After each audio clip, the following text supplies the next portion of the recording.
Hello there folks, I'm the Lon Chaney Reviewer and welcome to Silent Film Saturday, episode number 35. Counting down into the second season.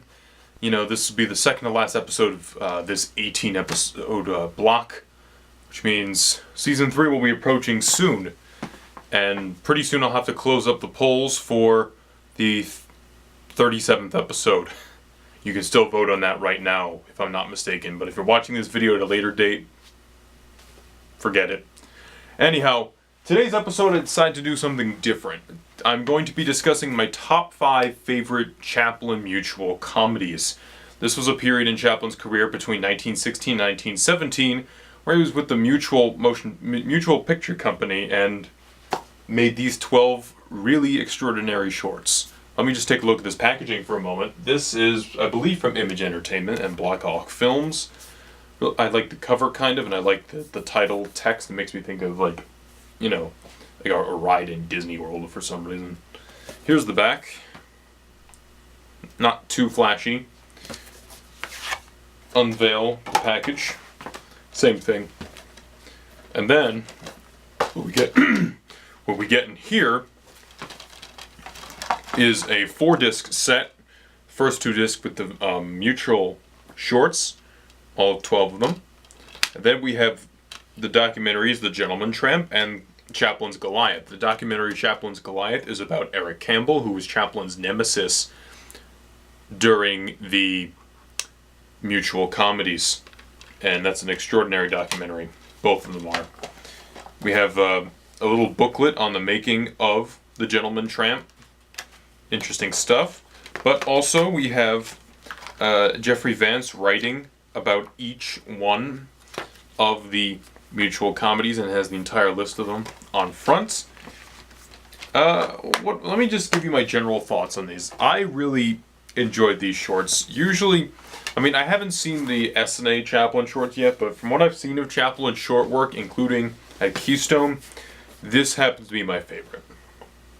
They seem stronger in their story. Chaplin has really has more of a distinct voice in his comedies now, at this point in his career.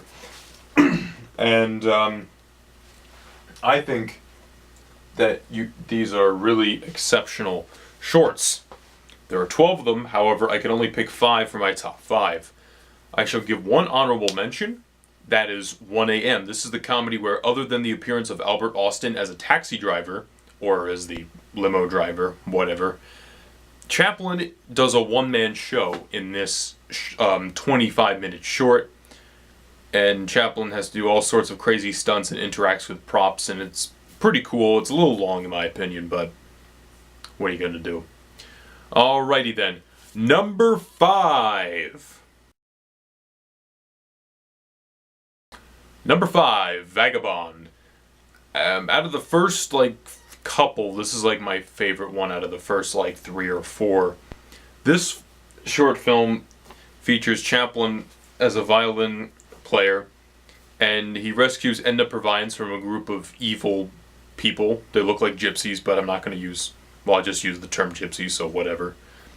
They're a bunch of, carnival folk, I guess you could say, and they're evil. Chaplin saves her from those people, and he develops a relationship with her, but then she meets this young man, and Chaplin's kind of like, oh, okay. But Chaplin kind of has a happy ending at this. I really liked it because of the emotional capabilities it had. I didn't really... it's not a comedy short. It's not that funny. There are a few bits here and there that are pretty funny, like when Chaplin's riding on the gypsy cart and Edna Purviance is trying to get the people off the cart. That's pretty amusing, but it's a dramatic short, and that's why I enjoy it. Number 4. Number 4, The Pawn Shop.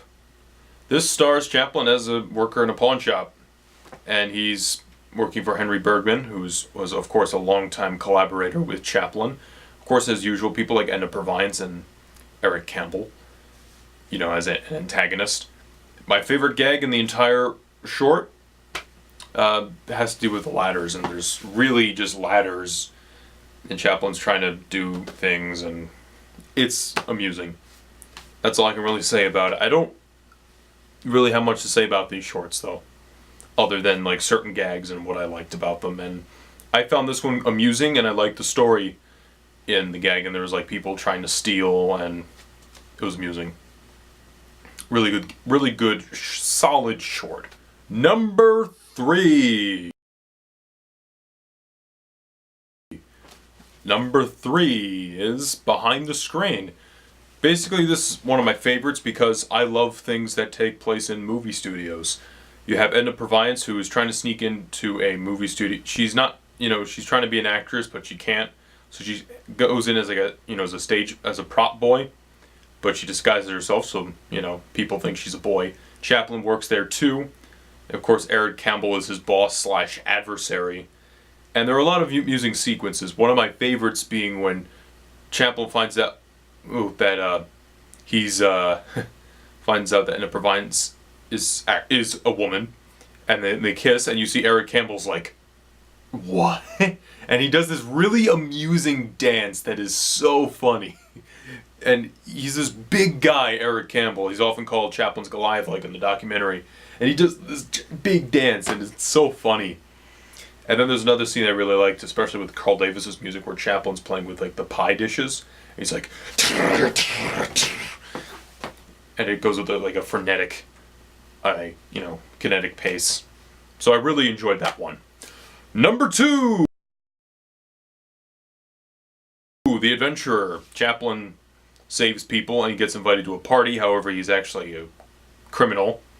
And really, I believe it is the last of the mutual shorts. And it was also the last time he and Eric Campbell collaborated because he died. Not much longer after that, unfortunately. And imagine the career Eric Campbell could have had. But beyond that, you have, of course, Chaplin and Edna Purviance in the piece, and there's just really some nice high society party gags. Then you have Chaplin framing Eric Campbell as a bad guy, and hijinks ensues. There's a really epic over-the-top chase sequence in The Adventurer that is really just worth watching. Check it out. Number 1. Number 1 is The Immigrant. Yeah, that's kind of predictable on this list. The Immigrant is one of Chaplin's most famous shorts. In fact, on the SilentEra.com's list of the 100 most popular silent films, The Immigrant is on that list. And this is on a list with City Lights, Gold Rush, and The Kid, and a lot of his other classics. Anyhow, The Immigrant obviously combines, comedy and tragedy, or political awareness, and that's why it's my favorite out of the shorts, because there are some really nice gags with the boat tilting back and forth. Of course, you have his relationship with Edna Purviance, which is always fun to watch on screen. They just clicked on screen. It's always a pleasure to watch them. And then you, of course, have one of the famous scenes where they look at the Statue of Liberty, and the way it's shot and the way it's edited, you almost feel like if it was like a dramatic piece, not like a comedy, but a strictly dramatic piece. And there's also the scene where he kicks the immigration officer in the pants. I love that. And it's my favorite because it combines the social, political, and comedic elements of Chaplin and wraps it into one really well-made short. I apologize that my thoughts on these films are not vast, but to really get a lot of the silent comedy, you have to watch it, and I can't just sit here and describe every piece. I mean, I apologize that I wasn't able to get into so much detail, but hopefully that'll encourage you to seek these films out. They are in the public domain, but this box set is the music, at least, is not in the public domain, so you might have to get this box set. Last time I checked, it's on Amazon for like $40. It's a really great set because you have the 2 great documentaries, and you have the 12 shorts, and you have Carl Davis's magnificent scores on each of the 12. And that's what I really enjoy about these shorts. I love his relationship with Edna Purviance in these shorts. That they look they look perfect together on screen. It's really charming. That's the word for it. You have Eric Campbell, who usually wears like over-the-top makeup, and he's this big guy, and he almost always steals the show because he's just so entertaining when you see him on screen. And a lot of the gags are funny. I don't think every one of these is a masterpiece. For example, the fireman, I believe it is not one of my favorites. But these are enjoyable to watch in the sense that you really get a lot of fun out of it when you're somebody who has seen a lot of Chaplin's work, and you're like, oh, I can see, this is definitely made by the same guy. And you see elements such as that. Next week, in sort of a not pre-celebration, but in pre-honor of Veterans Day or Armistice Day, I shall be talking about the 1925 silent classic, The Big Parade, for the Season 2 finale of Silent Film Saturday. I'll see you guys next week.